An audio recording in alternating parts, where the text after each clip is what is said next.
ভারত থেকে পেঁয়াজ আমদানির নতুন অনুমতিপত্র বা আইপি দেয়া বন্ধ করে দিয়েছে সরকার। সোমবার থেকে খামারবাড়ি কর্তৃপক্ষ নতুন কোনো আইপি ইস্যু করছে না। তবে আগে ইস্যু করা অনুমতিপত্রের মাধ্যমে ৩০ জানুয়ারি পর্যন্ত পেঁয়াজ আমদানি করা যাবে। এদিকে মাত্র ২ দিনের ব্যবধানে কেজিতে পেঁয়াজের দাম বেড়েছে ৫ থেকে ১০ টাকা পর্যন্ত। আমদানিকারকদের শঙ্কা, আমদানি স্বাভাবিক না হলে দেশের বাজারে পেঁয়াজের দাম আরও বাড়তে পারে।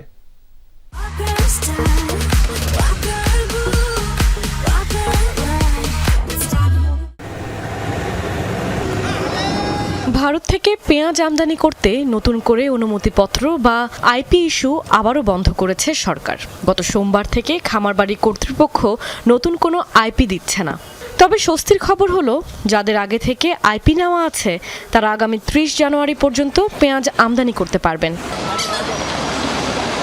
সরকারের এই সিদ্ধান্তে স্থলবন্দরগুলোতে দেখা দিয়েছে অস্থিরতা। নতুন আইপি বন্ধের প্রভাবে পাইকারি বাজারে এরই মধ্যে বাড়তে শুরু করেছে পেঁয়াজের দাম। মাত্র ২ দিনের ব্যবধানে কেজিতে দাম বেড়েছে ৫ থেকে ১০ টাকা পর্যন্ত। বন্ধ হয়ে গেছে। বন্ধ হওয়ার কারণে আজকে পেঁয়াজের দাম ১০ থেকে ১৫ টাকা কেজিতে বেড়ে গেছে। এখন বেড়ে যাওয়ার কারণে আমরা তো বিভিন্ন পেঁয়াজ কেনাকাটা করি। এখন আমরা তো আর বিভাগে পড়ে গেছি যে কিভাবে আমরা কেনাকাটা করব। আইপি বন্ধ হওয়ার কারণে এই সম্ভারটা চতুর্দিকে ছড়ে যাওয়াতে এখানে একদিনে পেঁয়াজের দাম ১৫ টাকা ২০ টাকা বাড়ে গেছে। হিলি বন্দরে যে পেঁয়াজ দুদিন আগেও ৪৮ থেকে ৫২ টাকায় বিক্রি হচ্ছিল, মঙ্গলবার তা এক লাফে বেড়ে দাঁড়ায় ৫৫ থেকে ৬০ টাকা। খুচরা বাজারে এই দাম আরও বেশি।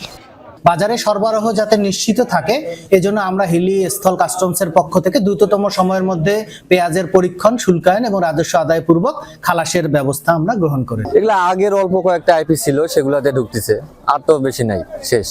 সাধারণ আমদানিকারকদের শঙ্কা, দ্রুত এই সমস্যার সমাধান না হলে সাধারণ মানুষের নাগালের বাইরে চলে যেতে পারে পেঁয়াজের দাম। তাই আমদানি কার্যক্রম স্বাভাবিক রাখার পাশাপাশি বাজার স্থিতিশীল রাখতে সরকারের জরুরি হস্তক্ষেপ চেয়েছেন হিলি বন্দরের ব্যবসায়ীরা।